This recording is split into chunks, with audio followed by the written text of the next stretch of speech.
हस्बुनल्लाह निअमल वकील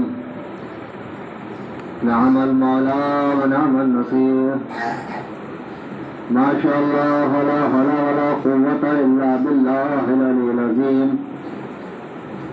अऊज़ु बिल्लाहि मिनश शैतानिर रजीम। बिस्मिल्लाहिर रहमानिर रहीम। अल्हम्दुलिल्लाहि रब्बिल आलमीन। अस्सलातु वस्सलामु अला सय्यिदिल मुरसलीन सैयदना शफीअना हबीबना नबीना व तबीब क़ुलूबना महबूब रब्बिल मग़रबैन जद्दिल हसन वल हुसैन मौलाना मौला सकलैन अबुल क़ासिम मुहम्मद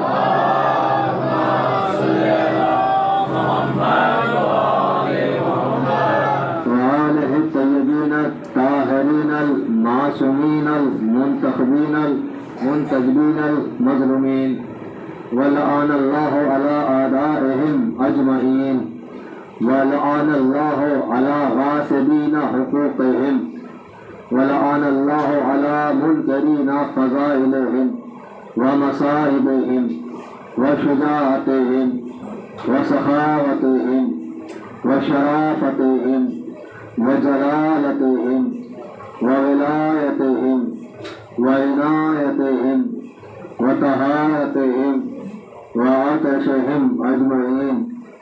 अम्मा बाद फ़क़द क़ाल अल्लाहु तआला व क़ौलुहुल हक़। बिस्मिल्लाहिर रहमानिर रहीम। या अय्युहन नबी हस्बुकल्लाहु व मन इत्तबअका मिनल मुमिनीन। सलावत।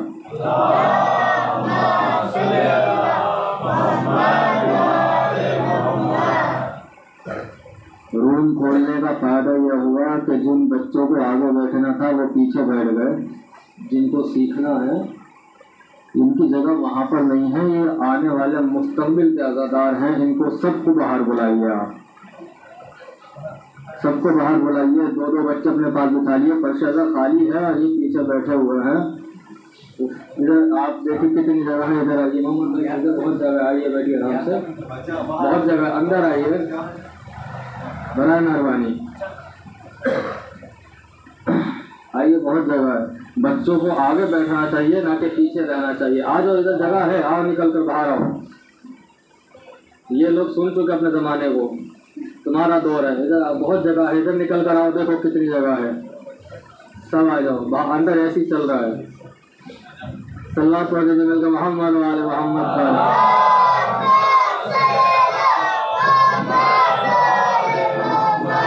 आओ, बहुत जगह है।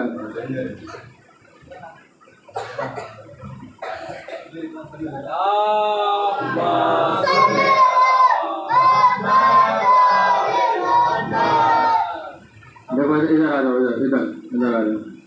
बहुत जगह। इधर बैठो। सबको अपने अपने पास बिठा लिए।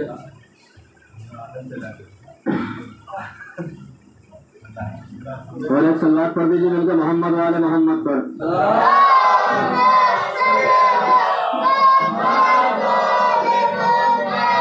बस बैठ जाओ। अज़ान गिरामी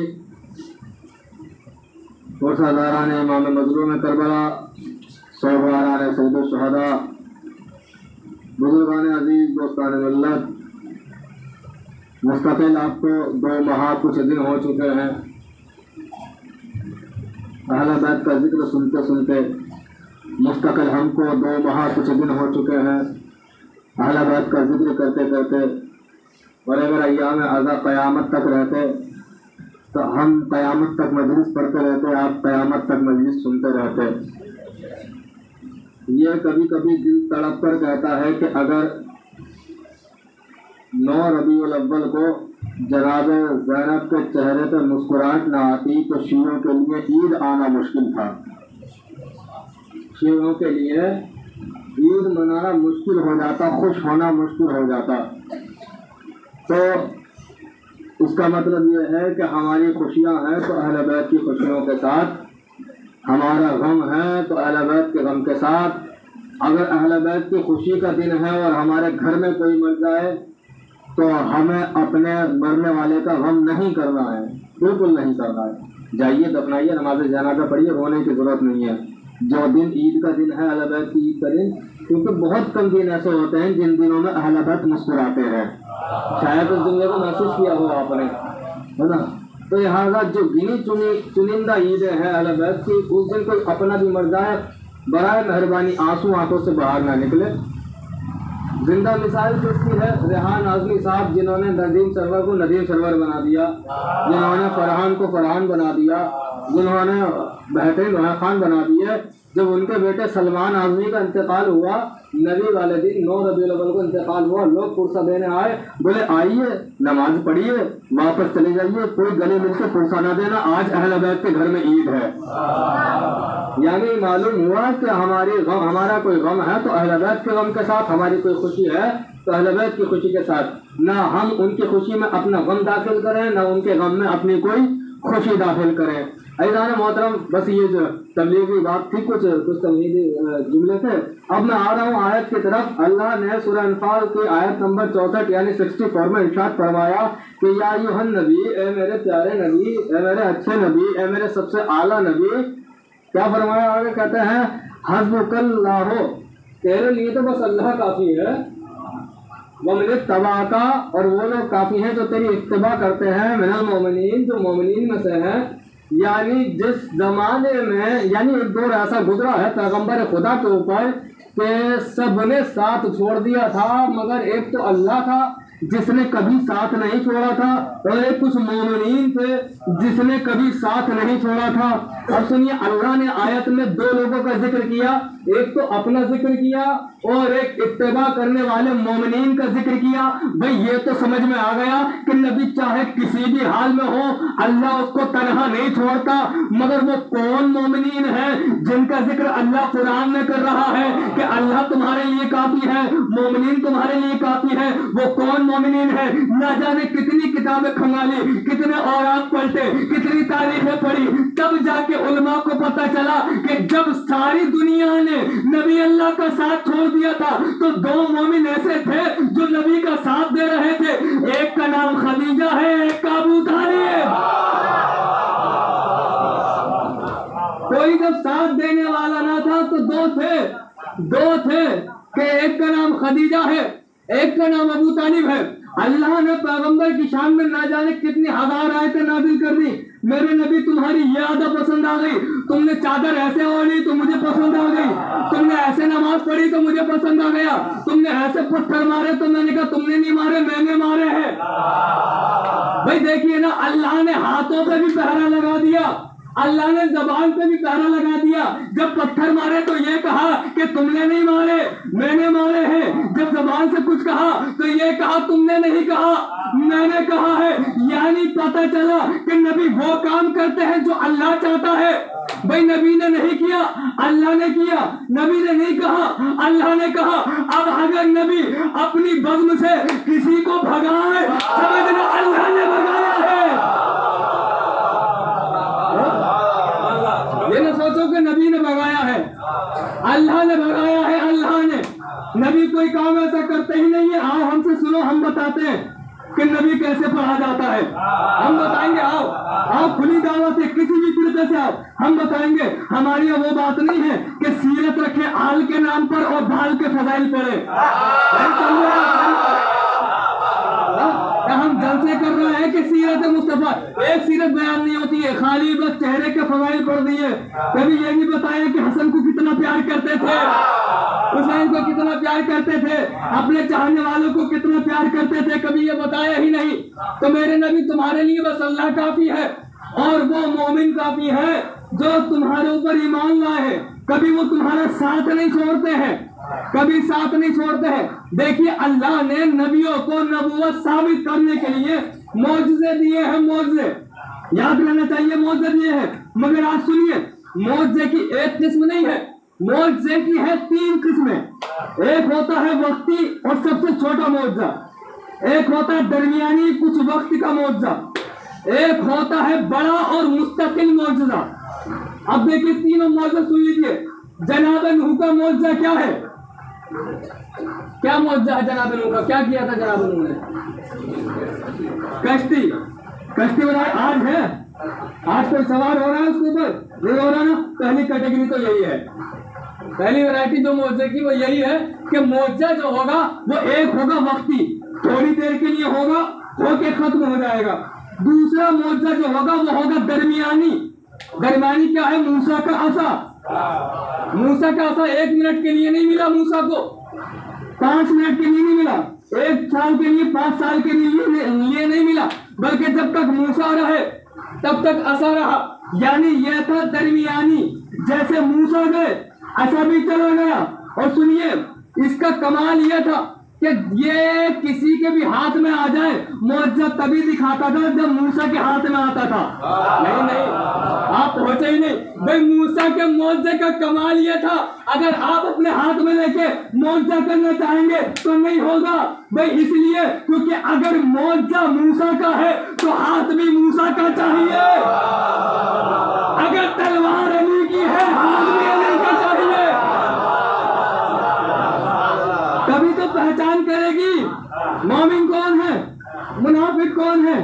अगर 70 आने वाली नस्लों में एक मोमिन होने वाला है, अली की सरकार ने छोड़ दिया, जाओ इस आने वाली 70वीं नस्ल में जो तुम्हारा मोमिन आने वाला है उसकी वजह से छोड़ा गया है। भाई अली ने छोड़ा क्यों?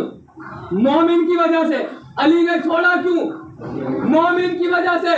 भाई सुनिए, अली का कमाल यह है कि अगर एक मोमिन आने वाला हो तो मोमिन की मोहब्बत में उसको छोड़ देते हैं। जब एक मोमिन की मोहब्बत में किसी को छोड़ा जा सकता है तो अमीरुल मोमिनीन की मोहब्बत में, अमीरुल मोमिनीन की मोहब्बत में छोड़ा जाएगा या नहीं? बख्शा जाएगा या नहीं? जहन्नुम से निकाला जाएगा नहीं? जन्नत भेजा जाएगा या नहीं? अमीरुल मोमिनीन की वजह से। तो मुआवजा हो गया 3 तरह का। एक है वक्ती मुआवजा नूह का, एक है दरमियानी थोड़ा ज्यादा देर तक का मुआवजा, वो है मूसा का आसा। एक है परमानेंट मुस्तकिल कयामत तक रहने वाला मुआवजा। भाई जब मुआवजा इतना बड़ा है तो नबी उससे बड़ा होना चाहिए। भाई मुआवजे से बड़ा तो नबी नहीं होता है। भाई अगर मुआवजा कयामत तक रहेगा तो नबी भी कयामत तक रहे, नबी की नबूवत कयामत तक रहे। याद रहना चाहिए, नबी की नबूवत कयामत तक रहनी चाहिए। मुआवजा है, नबी ने ज्यादातर जो मुआवजे दिखाए हैं वो कयामत तक के लिए दिखाए हैं। एक मुआवजा है कुरान जो कयामत तक रहेगा। नबी ने एक और मुआवजा दिखाया, जब एक जंग की वापसी से लोग आ रहे थे, रास्ते में पानी नहीं था, पानी खत्म हो गया, तो एक मदीने के पास कुआं है, बिरारीस या ऐसे कुछ नाम है उसका, मदीने के पास एक कुआं है, उसका पानी खारा था। समझ गए ना? पानी खारा था। जैसे साहबा ने सोचा कि भाई पानी पी ले, और चेक किया उसको तो वो खारा था। नबी अल्लाह से कहा कि पानी खारा है। नबी ने अपने मुबारक बहन से मुबारक लुआब लिया और कुएं में डाला और पानी को मीठा किया। बहुत मामूली बात है ना, मामूली बात है ना। आप जुड़ो मेरे साथ, फिक्र आप है, पूछो, साइंस से पूछो, किसी से पूछो, पानी मीठा या खारा नहीं होता है, जमीन का हिस्सा मीठा या खारा होता है। भाई जैसी जमीन होगी ऐसा पानी देगी। जमीन अगर खराब है पानी खराब आएगा, जमीन अगर अच्छी है पानी मीठा आएगा। नबी ने पानी मीठा नहीं किया था, जमीन की किस्मत बदली थी। सलावत पढ़े मिलकर मोहम्मद वाले मोहम्मद।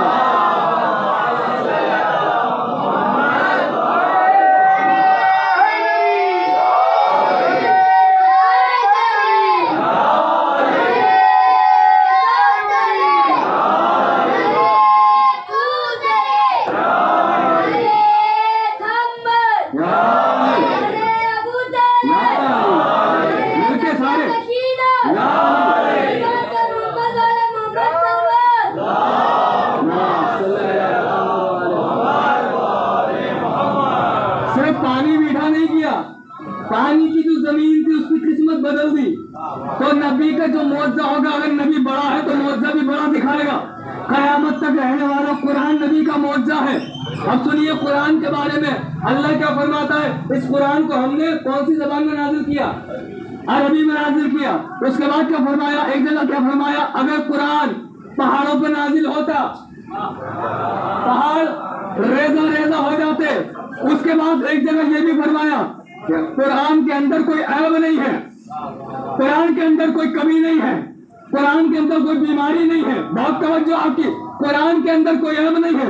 अब अगर मैं यहाँ से बैठकर कुरान के अंदर ऐब निकालना शुरू करूं, कितने लोग हैं जो बर्दाश्त करेंगे? हाथ पकड़ के नीचे खींचेंगे, काफिर हो गया। कुरान में ऐब निकालता है, काफिर हो गया। भाई एक ने निकाला था जिसका नाम वसीम त्यागी है, एक ने ऐब निकाला था जिसका नाम वसीम त्यागी है। यानी कानून ये बना, जो कुरान में ऐब निकालेगा वो काफिर, जो कुरान में ऐब निकालेगा वो काफिर, जो कुरान में ऐब निकालेगा वो काफिर। जिसके सीने पे कुरान नाजिल हुआ उसके दुश्मन को रज़ी अल्लाह।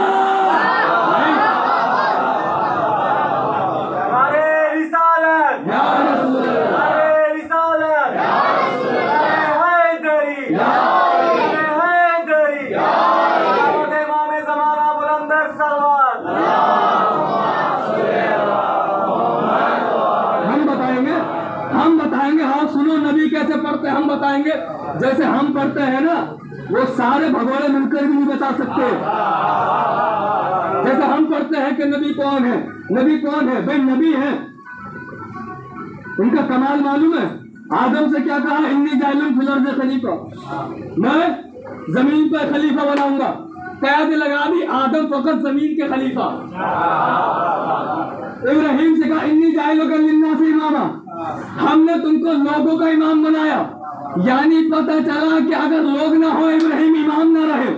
शायद बड़ा जुमला हो जाए ये भी, भाई अगर जमीन में रहे तो आदम खलीफा ना रहे, अगर लोग ना रहे इब्राहिम इमाम ना रहे। उनसे पूछो तुम किसके नबी हो?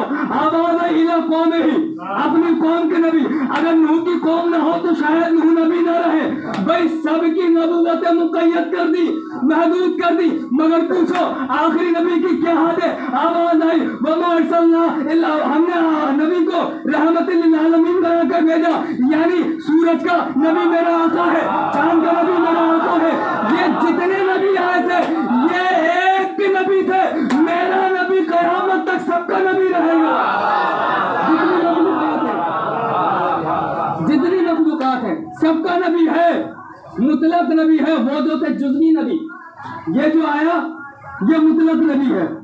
और मेरे नबी का एक ही नाम है, बाकी सब अल्काब है। एक नाम है जो अल्लाह ने बड़े प्यार से रखा है, ले लो नाम, ले लो सवाब मिलेगा। क्या नाम है?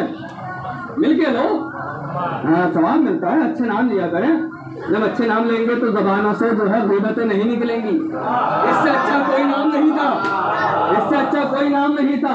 दुनिया की ग़ीबत करने से बेहतर है नबी का नाम ले, आले नबी का नाम ले, सारी जड़ें खत्म हो जाएंगी, सारे झगड़े खत्म हो जाएंगे। तो नाम है मोहम्मद। उर्दू पढ़ने वाले हैं यहाँ पर बैठे हैं ना, तो उर्दू जानने वाले बताएं मुझे कि मोहम्मद में कितने हुरूफ आते हैं? 4। कौन कौन से तरतीब बताओ? मीम है, मीम दाल। अगर अलग करा जाए, इंग्लिश में देखा जाए तो ये 5 हरफों का आएगा, ठीक है। मगर यहाँ पर जो दूसरी वाली मीम है वो तजदीद के साथ लगाई गई है 2 बार पढ़ने के लिए। मगर हुरूफ 4 है, मीम है, मीम दाल, मोहम्मद। यही नाम है ना, यही हुरूफ है ना, कुछ भी नहीं है ना। अब सुनिए, अल्लाह ने नाम रखा, यह नहीं कहा अब्दुल्ला तुम रखना, आमना तुम रखना, अब्दुल मुत्तलिब तुम रखना, अबू तालिब तुम रखना। किसी से नहीं कहा मैं रखूंगा, नबी मेरा है तो नाम भी मैं रखूंगा, नबी मेरा है नाम भी मैं रखूंगा। नाम रखा गया मोहम्मद।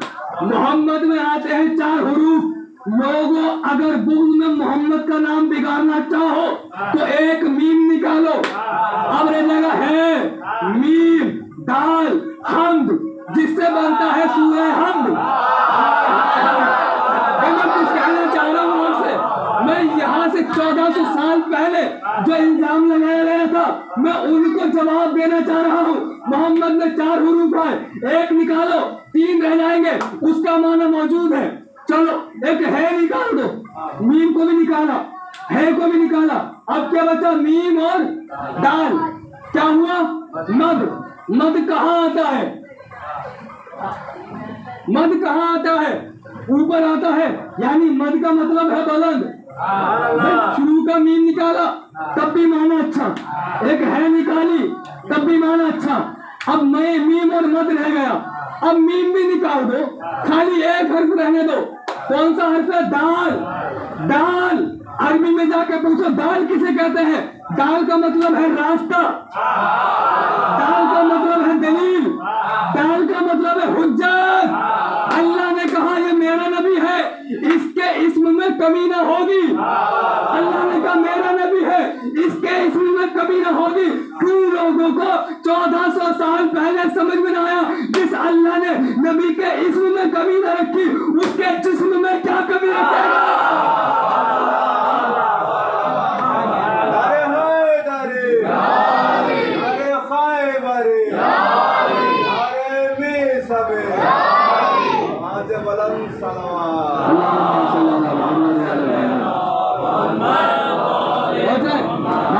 बहुत जल्दी अपनी बात को लेकर आगे बढ़ो, वक्त नहीं है। तो ये बात हो गई। अब अच्छा सुनिए, कानून क्या होना चाहिए अल्लाह का? जब नबियों को अल्लाह ने भेजा है तो नबियों के बाद जो हादी आएगा वो भी अल्लाह ही भेजेगा। लोगों को हक नहीं है चुनने का, नहीं है चुनने का हक, लोगों को हक नहीं है, अल्लाह को हक है। इन्नी जाइलुन फिल खलीफा, मैं खलीफा बनाऊंगा, मैं ही बनाता हूँ, मैं ही बनाता था। कुछ भी तर्जुमा कर लो जो तुम्हारा दिल का है। ये तीन में से कोई तर्जुमा कर लो, तीन में से कोई एक तो सही होगा, कोई तो होगा। वो अलग बात है कभी कभी तीन ही गलत निकल जाए, है ना। लेकिन यहाँ पर अल्लाह का कलाम है, तीनों सही है। हाँ यकीन से कह रहा हूँ तीनों सही है। कोई भी तर्जुमा कर लो, मैं खलीफा बनाता था, मैं बनाता हूँ या मैं बनाऊंगा, ये तीन जमाने कोई से भी ले लीजिए आप। इन्नी जाइलुन फिल अर्ज़ खलीफा, मैं बनाऊंगा। माबूद जो तू बनाएगा उसका कमाल क्या होगा? आवाज आई जो मेरा बनाया हुआ होगा वो मेरा नमूना होगा, यानी जो अल्लाह का बनाया हुआ होगा वो अल्लाह का नमूना होगा। हाथ देखो यदुल्ला, चेहरा देखो वजुल्ला, ठीक है। जो अल्लाह का बनाया हुआ होगा वो अल्लाह का नमूना होगा, जो लोगों का बनाया हुआ होगा वो बस नमूना होगा। इतनी आसानी से नहीं भाई, अल्लाह का बनाया हुआ अल्लाह का नमूना, लोगों का बनाया हुआ नमूना, बस नमूना ही होगा, नमूना बनकर रह जाएगा। कब मैं ही बनाता हूँ, मैंने आदम को चुना, कि मैंने तुमको चुन लिया। चुनने वाला कौन है? अल्लाह। किसको चुना जा रहा है? आदम को। भाई आदम को चुनने के बाद क्या कहा? आवाज आई उसकुन, जन्नत में चले जाओ, जन्नत में चले जाओ। शायद बड़ी बात आ गई है कि उसको जन्नत में चले जाओ, जन्नत में चले जाओ, यानी अल्लाह जिसको चुनता है उसकी जन्नत होती है, जिसको चुनता है उसकी जन्नत होती है। ये अगर बात बाहर तक पहुंच जाए तो अपनी ताकतों को समेट लेना। भाई अल्लाह ने जिसको चुना जन्नत उसकी, जिसको चुना जन्नत उसकी, जिसको अल्लाह ने चुना जन्नत उसकी। हमने कहीं नहीं पढ़ा कि अज़ादारों को ज़हरा ने चुना हो, अल्लाह ने चुना है।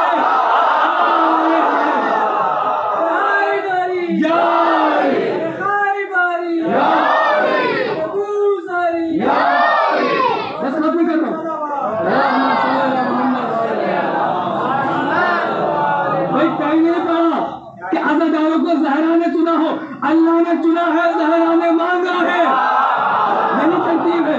अल्लाह ने चुना है, ज़हरा ने मांगा है। अब कानून तो यह है जिसको अल्लाह चुनेगा जन्नत उसकी, जिसको अल्लाह चुनेगा जन्नत उसकी। यानी पता चला जन्नत अज़ादार को मिलेगी, गद्दार को नहीं मिलेगी।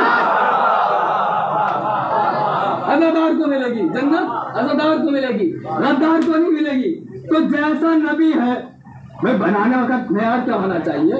अगर आपके यहाँ कोई आलिम नहीं है, कोई अगर आवाम में से उठे और नमाज पढ़ाना चाहे तो उसकी कुछ क्वालिटीज होती है ना, उसके अंदर ये चीज़ होनी चाहिए, ये चीज़ होनी चाहिए, ये चीज़ होनी चाहिए, तभी तो आप राजी होंगे। कोई बात नहीं, तुम आलिम नहीं हो मगर आलिम जैसी बातें तो हैं, है ना। आलिम जैसी बातें तो हैं, यानी कुछ तो तुम्हारा मिल रहा है उस आलिम से, इसलिए तुम नमाज पढ़ाने के काबिल हो। जरूरी नहीं है कि अमामे लगाने वाले नमाज पढ़ाएंगे, ये कोई शर्त नहीं है आप में से कोई नमाज पढ़ाए। ये हकीकत है, मौलवियों की रोजी बर्बाद हो जाएगी अगर ये हकीकत पहुंच गया है। कोई भी नमाज पढ़ाए मगर पहले सोच ले पढ़ा सकता है, ये जरूरी है, ये जरूरी है। पहले सोच ले पढ़ा सकता है या नहीं, कहीं 2 की जगह 4 हो जाए। पहले देख ले कि है हिम्मत पढ़ाने की, इतना जिम्मेदार है, अपनी नमाज में अगर ख्याल कहीं ना जाता हो तो पढ़ा दे, तो पढ़ा दे सबकी नमाज। तो अल्लाह देखिए, जन्नत उसकी जिसको अल्लाह चुनेगा, जन्नत उसकी। यानी अब जो नबी के बाद आएगा उसको भी अल्लाह चुनेगा। भाई अगर नबी को अल्लाह ने चुना है तो नबी के बाद आने वाले को भी अल्लाह चुनेगा, अल्लाह चुनेगा। और अल्लाह ने कैसे चुना? अल्लाह ने कहा कि नबी के बाद ये आएगा, तो अगर आम घर में पैदा कर दूंगा तो मजा नहीं आएगा। क्या ठीक है, मैं तुम्हें आम घर में नहीं खास घर में पैदा करूंगा, खास घर में पैदा करूंगा। भाई लोगों ने कहा ना कि अगर किसी भी तरह से देखा जाए, किसी भी तरह से देखा जाए, अगर खिलाफत का यही मसला है कि जो बड़ा है उसको खिलाफत मिलेगी, नहीं पूछा भाई, यही पैमाना बनाया गया ना, जो बड़ा है उसी को खिलाफत मिलेगी, जिसकी दाढ़ी सफेद हो नहीं पहुंच उसको खिलाफत मिलेगी। अगर यह पैमाना है कि जो बड़ा होगा उसको खिलाफत मिलेगी, तो बताओ अली से बड़ा कौन है? भाई अली से बड़ा कौन है? भाई अगर तुम सोच रहे हो कि बड़ा वो होता है जिसकी माँ बड़ी होती है, तो बताओ कि फातिमा बिन्ते असद से बड़ा कौन है जिसके कदमों की धमक से काबा फट गया? अगर तुम ये सोच रहे हो बड़ा वो होता है जिसका बाप बड़ा है, तो अबू तालिब से बड़ा कौन है जिसको एक नबी को पालने की जिम्मेदारी दी गई? अगर तुम ये सोच रहे हो कि बड़ा वो होता है जो बड़े घर में पैदा होता है, अली से बड़ा कौन जो अल्लाह के घर में पैदा होता है?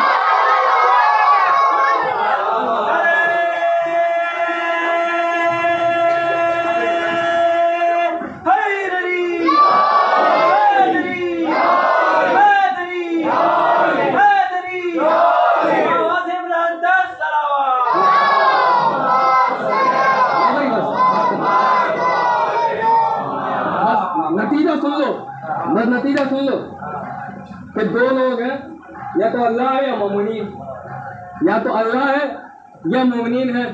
मोमिनीन में है जनाब अबू तालिब का नाम। अब सुनो तो ये अबू तालिब है क्या? पहले मैं एक मिसाल दूंगा, फिर बात को आगे अर्ज करूंगा। एक मिसाल छोटे से सुन लीजिए। एक बाप के दो बेटे हैं, छोटे बच्चे हैं। बाप ने कहा बेटा एग्जाम आ गए, एग्जाम देना है तुमको, और जब एग्जाम दोगे और तुम पास हो गए तो जो तुम कहोगे वो दूंगा। होता है ना, कहते हैं एक बच्चा खड़ा हुआ, बाबा स्कूल जाते हुए बड़ी परेशानी होती है, साइकिल चाहिए। बोले ठीक है। दूसरे से पूछा तुमको क्या चाहिए? बोले जो आपकी मर्जी। बस ये बात नतीजा दे के बात खत्म कर रहा हूँ, जो आपकी मर्जी। एक ने मांगा, दूसरे ने नहीं मांगा। अब जिसने मांगा है बाप उसको क्या दिलाएगा? साइकिल दिलाएगा ना, साइकिल ही दिलाएगा, क्योंकि उसने मांगा ही वही है। साइकिल ही दिलाएगा, उसने मांगा ही वही है। और जिसने नहीं मांगा तो उसको बाइक दिला दी, जिसने नहीं मांगा था उसको बाइक दिला दी बाप ने। छोटे बच्चे ने पूछा भाई मुझे साइकिल दिलाई थी, बोले तूने मांग लिया था, उसने नहीं मांगा था। तूने मांगा, तुझे दिया तेरी औकात के हिसाब से, उसने नहीं मांगा, उसको दिया अपनी हैसियत के हिसाब से। भाई दो चीजें वाज़ेह हो गई, जो मांगेगा उसको औकात के हिसाब से मिलेगा, जो नहीं मांगेगा उसको हैसियत के हिसाब से मिलेगा। अब दो लोग हैं, एक का नाम आसिया है, एक का नाम अबू तालिब। आसिया ने भी एक नबी को पाला है, अबू तालिब ने भी नबी को पाला है। कुरान ने कहा आसिया ने पाला मूसा को पाला। अल्लाह ने कहा कुछ चाहिए, आवाज आई जन्नत में घर, आवाज आई जन्नत में घर। तो मिला या नहीं मिला? जन्नत में घर मिला या नहीं मिला? जन्नत में घर मिला ना। कायदा क्या हुआ कि जो भी नबी को पालेगा उसके लिए जरूरी है कि वो अल्लाह से मांगे। जो नबी को पालेगा वो अल्लाह से मांगे, अल्लाह जरूर देगा। भाई आसिया ने पाला मूसा को, मांग लिया। अबू तालिब ने पाला फखरे मूसा को, नहीं मांगा। पाला फखरे मूसा को, नहीं मांगा, कुछ नहीं मांगा। अल्लाह ने कहा अबू तालिब आज मांग लो, आज मांग लो, आज मांग लो, आज मांग लो। अबू तालिब ने कहा क्या मांगू? जब तूने मुझे दो बेटे मोहम्मद और अली की शक्ल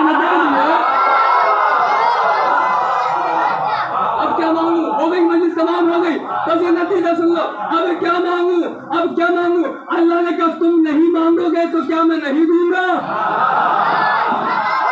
अगर नहीं मांगोगे तो क्या मैं नहीं दूंगा? तुम्हें भी दूंगा, जब आसिया को दिया है तुम्हें भी दूंगा, मगर फर्क कितना होगा? आसिया को औकात के हिसाब से दिया, तुम्हें अपनी हैसियत के हिसाब से दूंगा। तुम्हें क्या दोगे? आवाज आई, उन्होंने मांगा जन्नत में घर, तो जन्नत में घर दूंगा। अबू तालिब तुमने कुछ नहीं मांगा, तुम्हें जन्नत में घर नहीं दूंगा, पूरी जन्नत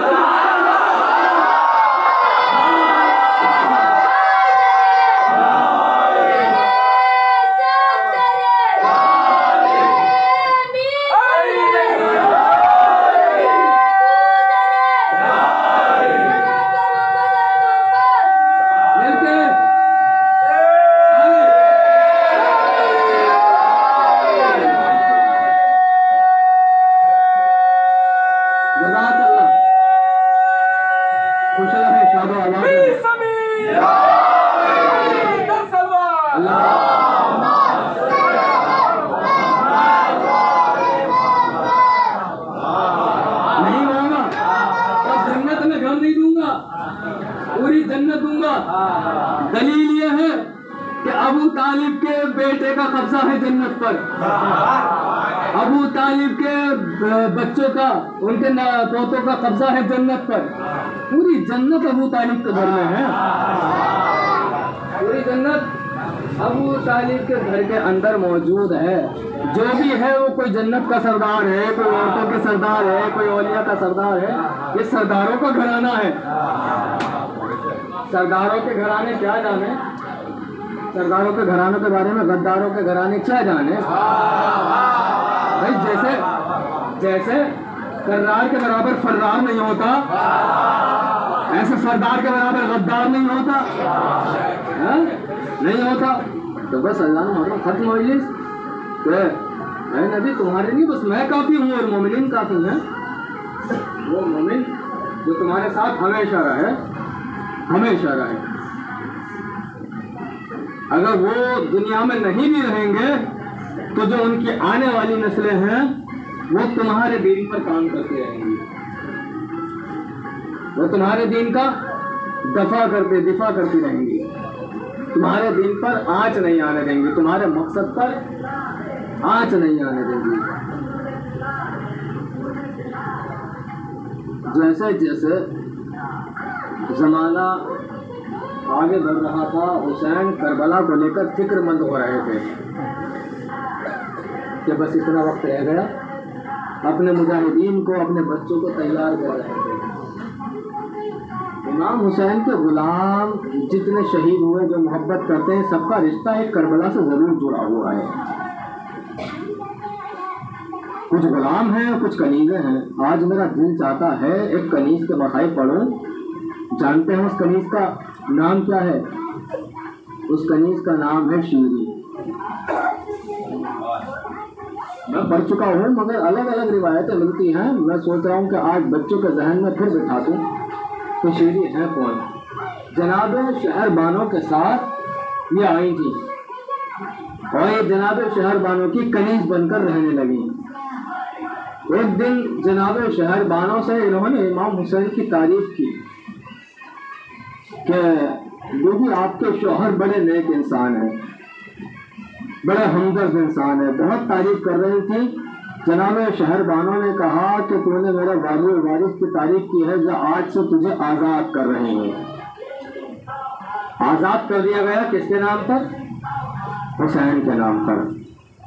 मगर ज़ैनब के बाजू बांधे गए किसके नाम पर? हुसैन के नाम पर।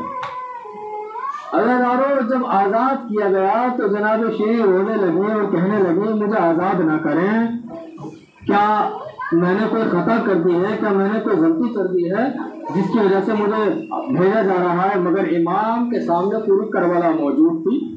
इमाम ने कहा नहीं, ये हुक्म इमाम है, तुम यहाँ से चली जाओ, तुम्हें आज़ाद कर दिया गया है।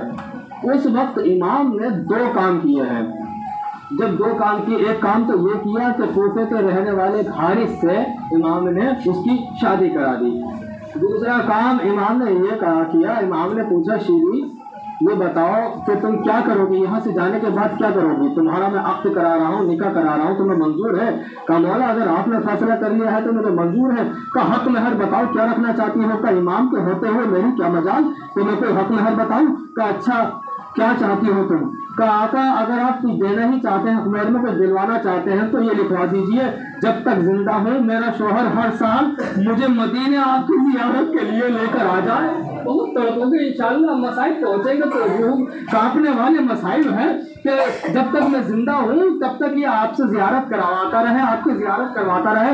अल्लाह जब शीरी चलने लगी ना, एक आवाज आई, ए बनी हाशिम के लोगों, जनाब शीरी जा रही हैं, अगर कोई कुछ तोहफा देना चाहता है तो तोहफा दे सकता है। कोई कुछ तोहफा ला रहा था, कोई कपड़े ला रहा था, मगर जनाब ज़ैनब कुछ चादरें लेकर आई थी। आवाज दी कि बीबी तुम भी चादर दो, तुम भी शीरी को चादर दो। ये चादरें जमा हुई कि शीरी ने पूछा सर एक है? चादर इतनी सारी? हुसैन ने कहा याद रखेगी, शायद कहीं जरूरत पड़ जाए, जा लेके चली जा, चादरें लेके चली जा।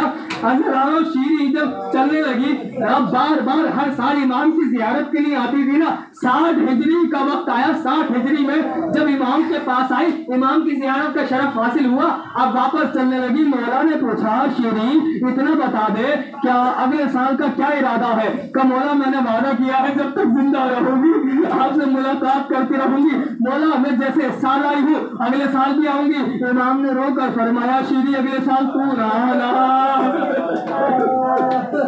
अगले साल तू ना आना, अगले साल मैं आ जाऊंगा। आवाज दी मौला मेरे घर का मुकद्दर, फरिश्ते मेरे दरवाजों पे कतार लगा के खड़े हो जाएंगे। मौला एक गुजारिश है, अकेले ना आना, ज़ैनब को साथ में लाना, अली अकबर को साथ में लाना। आवाज आई शीरी तू भी क्या याद रखेगी, मैं अकेला ना आऊंगा, पूरे खानदान को लेकर तेरे घर आऊंगा। आजादारो शीरी अपने घर गई। आवाज आई, आवाज ने अपने शौहर से कहा सुनो अगले साल मेरा मौला मेरा मेहमान बनेगा, कुछ इंतजाम करो। शीरी ने कुर्सी खरीदी, कहा इस कुर्सी पे मेरा मौला हुसैन बैठेगा। एक मसरत खरीदी, आवाज दी इसमें मेरा आका अली अकबर बैठेगा। शीरी के कानों में एक खबर पहुंची कि हुसैन के घर में एक बच्चा पैदा हुआ है जिसका नाम अली असगर है। शीरी दौड़कर बाजार गई, एक नन्हा सा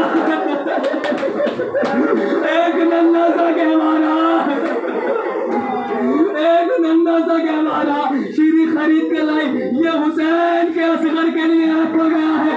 अज़ादारों दिन बढ़ते चले गए। अज़ादारों कोई अभी तक खबर नहीं मिली है शीरी को हुसैन की। हुसैन कहाँ है कोई खबर नहीं मिली है। अचानक बाहर से शादियाने बजने की आवाज आई। शीरी ने शौहर से कहा जरा देखो तो सही ये बाहर कौन है? का कुछ कैदी है? का अच्छा कैदी है तो मैंने हुसैन से सुना है जब किसी कैदी को देखना उसको पानी जरूर पिलाना, उसको खाना जरूर देना। तो ये खाना ले जाओ, तो ये पानी ले जाओ। अब ये खाना पानी लेके पहुंचा, वापस पलटा, हाथों का मंजर वही था, आंखों का मंजर बदल चुका था। पूछा क्या हुआ? कभी भी शीरी बहुत रोएगी अगर तुमने सुन लिया। एक मर्तबा मैंने उस कैदी से पूछा, कैदी है, मैंने उससे पूछा कि ये बताओ खाना खाओगे, पानी पियोगे? उसने पूछा सदका तो नहीं है, सदका तो नहीं है, हदिया है, सदका तो नहीं है। ये तड़पी और तड़पने के बाद कहती है ये तो बस हुसैन के घर वाले कह सकते हैं। मेरी चादर कहाँ है? चादर सर पे डाली, हमने शौहर का हाथ पकड़ा, बाहर चली, जनाब ज़ैनब की हमारी के पास पहुंची और पहुंचने के बाद कहा तुम कौन हो? जनाब ज़ैनब ने कलेजा पकड़ लिया, कहीं ऐसा ना हो ये खानदान पूछ ले। ज़ैनब ने कहा मदीने के रहने वाले हैं। आवाज दी अगर मदीने के रहने वाले हो तुम बड़े मोहतरम हो, मदीने में मेरा आका हुसैन रहता है, मेरी शहजादी रहती है। ज़ैनब ने पूछा तेरी शहजादी का नाम क्या है? शीरी ने कहा ये मजमा गैरों का है, मैं नाम नहीं बता सकती। जज़ाकुमुल्लाह, जज़ाकुमुल्लाह, जज़ाकुमुल्लाह। अल्लाह कोई गम न दे। हाँ ऐसे ही रोना चाहिए, ऐसे ही रोते हैं गरीबों को, उजड़े हुए लोगों पर ऐसा ही मातम होता है, ऐसा ही क्रिया होता है। फरमाती है काम करो, अगर तुम्हें हमारी शहजादी का नाम जानना है तो कुछ दिन एक थोड़े से वक्त के लिए मेरे घर चलो। आवाज आई क्या ये सिपाही हमें जाने देंगे? कहा मैं बात करती हूँ। कहा इन सिपाहियों से कहा कि ये कैदी है, तुम इनको थोड़ी देर के बाद ले जाना, मैं अपने घर लेके जाना चाहती हूँ। घर लेके चली गई श्री, जहाँ पर हुसैन को बिठाना था, जिस मसनद पे अली अकबर को बिठाना था, जिस मसनद पे कासिम को बिठाना था, उस मसनद पे ये कैदी बनाकर लोगों को बिठाया गया। एक मर्तबा शीरी आई, आने के बाद कहा ए कैदी बीवी, तुम मेरी मेहमान हो, जो चाहे मांगना चाहो मांग लेना। कहा अच्छा, अगर कुछ दे सकती है तो इन सिपाहियों से कह दे थोड़ी देर के लिए हमारी शहीदों के सर हमें दे दें। कर दे, थोड़ी देर के लिए हमारे शहीदों के सर हमें दे दे। शीरी गई, अपने शौहर से कहा, शौहर ने सिपाहियों से बात की और थोड़ी देर के लिए सर दे दिए गए। अब जैसे ही सर लिया, ज़ैनब और कुलसूम ने पूछ के कहा शीरी एक चीज और चाहिए, एक चीज और चाहिए। का क्या है? कई सिपाहियों से इजाजत दिलवा दे, करबला से लेके आज तक हम अपने शहीदों को रो नहीं पाए हैं। अल्लाह आपकी आवाजों पर रहम करे, अल्लाह आपके आंसुओं को कबूल करे। आज तक हम अपने शहीदों पर रो नहीं पाए हैं, इजाजत दिलवा कि हम इनको रो ले। आवाज आई, मैं घर बंद कर देती हूँ, ये मेरा घर है, जितना चाहो रो। ज़ैनब ने हुसैन का सर लिया, सर लेने के बाद कहा मेरे माँ जाए हुसैन। बस जैसे हुसैन का नाम सुना, शीरी डर और डर के कहा ए बीबी, मुमकिन है तेरे भाई का नाम हुसैन हो, मगर याद रख मेरे आका का नाम भी हुसैन है। ये नाम लेके न पुकार, इसके भाई के नाम से पुकार। ज़ैनब ने कहा